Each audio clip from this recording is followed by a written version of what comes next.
Buvusio Lietuvos krepšinio lygos simbolio Andriaus Šležo 2 sezonus nematėme Lietuvoje. Finalinėms Čekijos lygos kovoms barzdą užsiauginęs joniškietis iškovojo sidabro medalį ir į Lietuvą grįžo nusiskutęs. Ir yra pasiruošęs karjerą tęsti gimtinėje.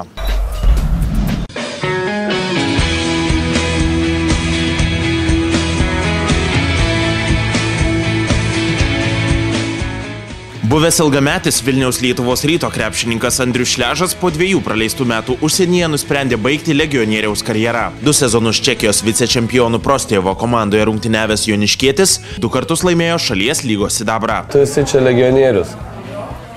Vis tiek nėra taip, kad tu žaidi Lietuvoje už Lietuvos komandą ir tu kovoji finale. Tu tikrai jauti, kad dega didelis noras laimėti, kažkaip, nežinau, pats kūnas pats reikalauja, širdis reikalauja, kad reikia laimėti, reikia stengtis, ten kovoti iš paskutinių. A čia kažkaip biškutį šiek tiek kitoks jausmas. Gal kaip legionierius, šiek tiek gal tie namai traukia. Negaliu sakyti, tikrai taip nebuvo, kad kažkur galėčiau simuliuoti ar simuliavau. Tikrai žaidžiau, kovojau, stengiau. Už beveik 1000 kilometrų nuo Lietuvos be šeimos atsidūrusiam Andriui Šležui kompaniją palaikė jo kraštietis Benas Veikalas. Įdomu tas, kad mes abu esam kilę iš to pačio miesto. Tai dabar, kaip aš nekeidom, tai aš jau kai pradėjau žaisti profesionalų krepšinį, dar buvau vaikas. Jisai dar žiūrėdavo į mane, kaip žaisdavau. O dabar kartu žaidžiam. Šiaip labai įdomu. Vis tiek, kai komandų yra lietuvių, daug geriau ir pabendrauja, ir pasišnekė. Vis tiek skirias, kur tu nori bendrauti ar su čeku, ar su amerikiečiu, ar dar ką nors. Vis tiek, lietuvis yra lietuvis. Kitoj šalyje. Vis tiek kartais reikia viens kito palaikymo. 36 metų sportininkas, buvęs vienas ekipos lyderių, džiaugiasi, kad Čekijoje, kurioje krepšinis nėra itin populiari sporto šaka, į treniruočių procesą nebuvo žiūrima labai rimtai. Tikrai galiu pasakyti, kad buvo nesunkios treniruotės. Tikrai tie 2 praleisti metai, tai negaliu sakyti, kad kaip atostogavau čia, bet kiek prisimenu Lietuvos Ryto treniruotės, tai būdavo, nežinau, tikrai labai sunkios, ypač vasaros pasirašymai prieš sezoną. Čia viskas labai paprasta. Šiek tiek pabėgiojom, šiek tiek pašakinėjom ir tiek. 9 metus Lietuvos Ryte rungtyniavęs Andrius Šležas su liūdesiu prisimena išsiskyrimą su Vilniaus komanda ir su nostalgija kovas tarp Vilniaus ir Kauno. Šiek tiek buvau nusiminęs. Tikrai tikėjausi žaisti iki, kaip čia pasakyti, iki karjeros pabaigos Lietuvos Ryte. Bet, bent tikėjausi dar žaisti tikrai porą metų, nors iki 35 kažkaip, nežinau. Bet, taip yra, Teko iki 33 žaisti. Finalą žaisti tikrai labai buvo įspūdinga. Ypač Siemense, kada pilna salė. Pusė salės Kauno, pusė Vilniaus. Skanduoja, salėj triukšmas. Kaip čia pasakyti, dabar tikrai norėčiau pabūti šitą vietą, vėl pajust šitą atmosferą. Visą karjerą buvusiam puikiam snaiperiui ir patikimam krepšininkui Andriui Šležui nepavyko įgyvendinti savo svajonės, vieną dieną užsivilkti Lietuvos rinktinės marškinėlius. Esu buvęs keliose stovyklose, pakviečia treneriai, atvažiuoju porą savaičių pabūni, sako ačiū, viso gero. Ir įsibaigė tą rinktinę. Nuvažiuoju kažkokį turnyrą sužaidė. Ir paskiau, kai pradeda rinktis jau geriausia, nes mano pozicija tikrai labai stipri. Pradedant nuo Štombergų, Timinskų, Mindaugų, Žukauskų, Šiškauskai. Tai tikrai labai stipri pozicija. Tai taip ir treneriai gal ir nematydavo manęs kažkur tais, kad aš galėčiau ten pakliūti. Apie trenerio karjerą kol kas negalvojantis joniškietis dar norėtų rungtyniauti Lietuvoje. Tačiau, kaip pats sako, svajonių krepšinio aikštelėje nebeturys. Tu svajonių krepšinį jau viskas. Reikia kažkaip gražiai uždaryti. Norėtos, kad žmonės prisimintų, tiek čia, kad buvau, kad būčiau palikęs kažkokį pėdsaką jiems. Ar Lietuvoje.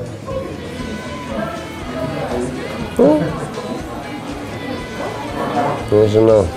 Kaip jau krepšinis svajonių ir nebėra. Kaip legionieriaus, tai tikrai paskutinės dienas. Tikrai jau nebenoriu niekur važiuoti, noriu būti namuose ir nebent jeigu kaip čia pasakyti, kokią komandą Lietuvoje dar pasigausiu, jeigu jie norės, ar man ten kažkokios sąlygos tenkins. Gal dar Lietuvoje, kokius metus, nu dar sveikatos tai yra.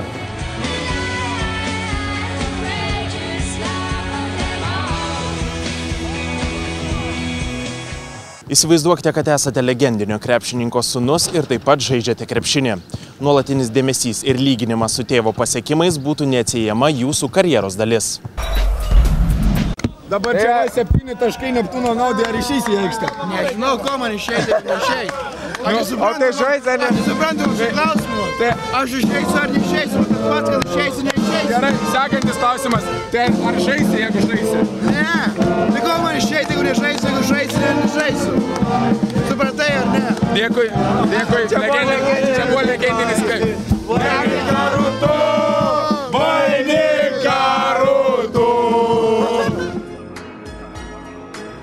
Išlįsti iš tėvo šešėlio.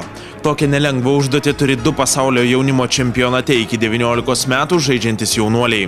Vienas lietuvis, kitas amerikietis. Tačiau abiejų krepšininkų istorijos panašios. Legendinio Lietuvos krepšininko Arvydo Sabonio sūnus Tautvydas ir vieno geriausio NBA žaidėjo Timo Hardavėjaus sūnus Timas stengiasi sukurti savo kaip krepšininko istoriją ir išsivaduoti iš tėvų šlovės. Čia visą laiką taip yra, čia jau nuo 13, nuo 15, nuo 16, nuo 17, dabar iki dabar. Visą laiką mane taip darys, ką aš galiu padaryti, nieko, žaidžiu ir viskas, bandau daryti, ką galiu. Visą laiką, kaip Lietuvoje, visą laiką, kaip sakyti, nėra tiek, ką aš padariau, nieko neužtenka, niekad neužteks. Bet aš bandau, ką aš galiu padaryti, jeigu nepatinka, kam nepatinka, tai ką aš padarysiu. Buvo labai sunku, nes iš manęs visi daug tikėjosi. Visi norėjo, kad būčiau toks pats kaip tėtis, bet taip nėra. Jis kur kas žemesnis už mane ir yra geresnis metikas. Paauglystėje buvo labai sunku, tačiau dabar tuos lyginimus su tėčiu juokinga prisiminti. Jaunuolių tėvai Arvydas Sabonis ir Timas Hardavai buvo tie krepšininkai, kuriuos mėgo daugybė pasaulio sirgalių. Abiems atžaloms taip pat patiko jų tėvų žaidimas. Man patiko Michaelas Jordanas ir Chicago Bulls, tačiau kai tėtis būdavo aikštelėje, aš buvau jo didžiausias gerbėjas. Ne, ką žinau, tėvas visą laiką patikdavo, bet visą laiką būdavo kitokių žaidėjų, bet tėvas ir visą laiką žino, kad legenda, kad geras žaidėjas, kad, geras, geriausias, viskas.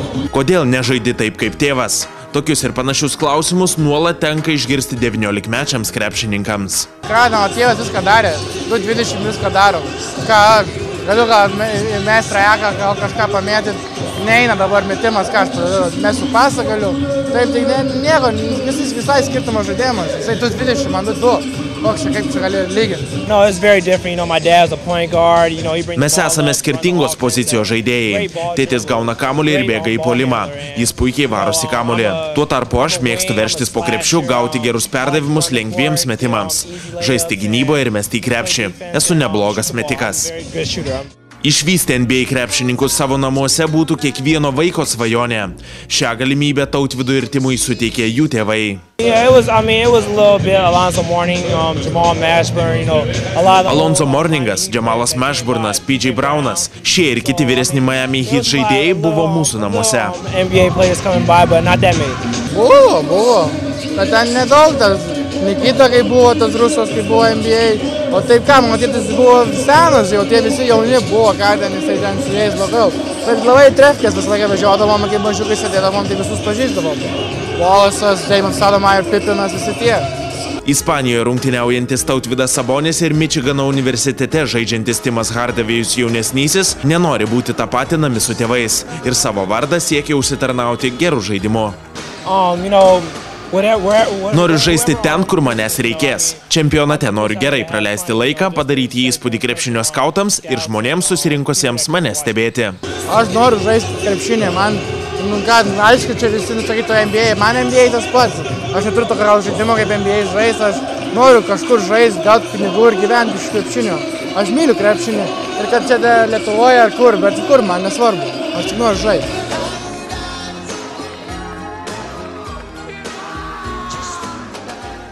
Jau gerą pusmetį Lietuvoje vyksiantį Europos vyrų krepšinio čempionatą aistruolius kviečia talismanas Amberis. Netrukus susipažinsime su idėjos autoriumi ir neįprasta talismano atsiradimo istorija. all the best. You can call me Amber. I hope you'll never stop. Keep believing in wonders. I wish you all the best. You can call me Amber.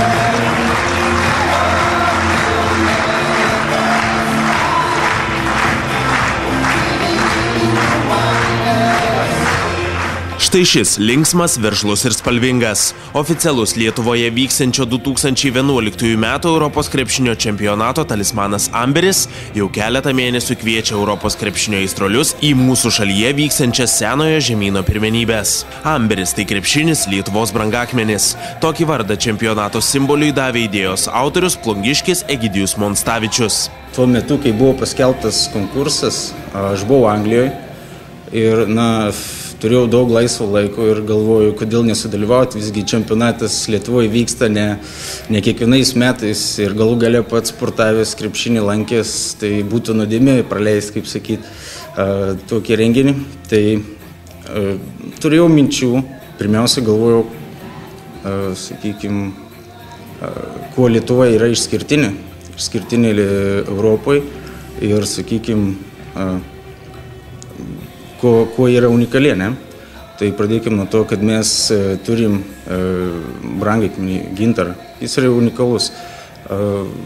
Buvo minčių gal žvėrelį daryti, gal kas nors, bet tas yra ir kitose šalyse.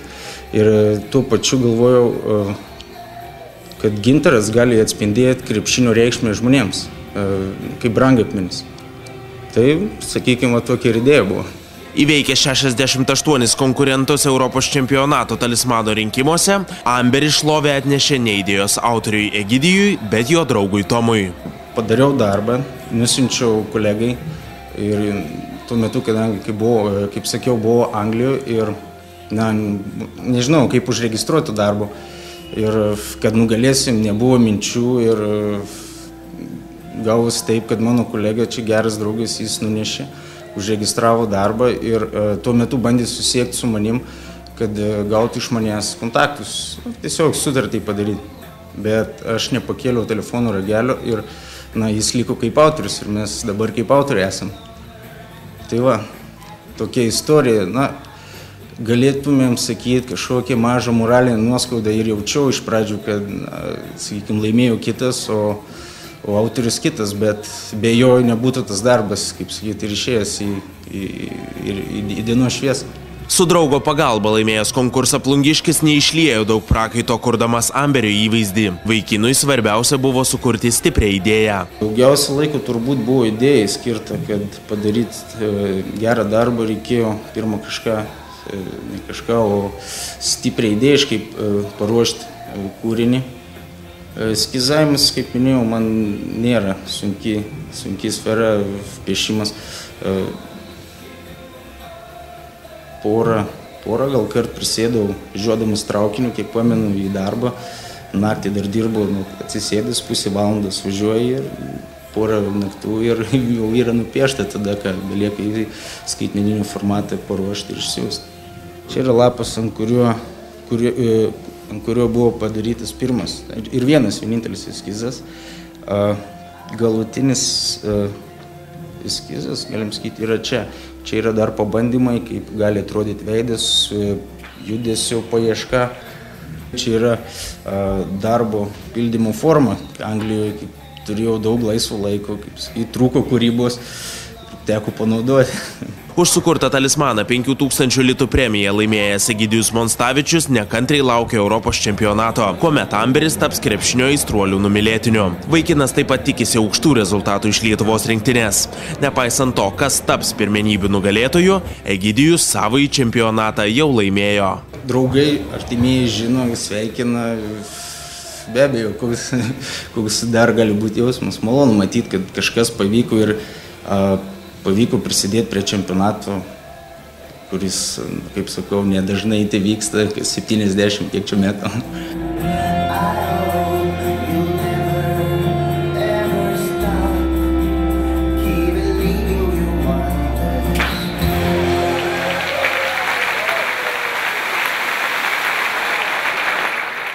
Šiam kartui tiek. Ačiū, kad žiūrėjote ir iki.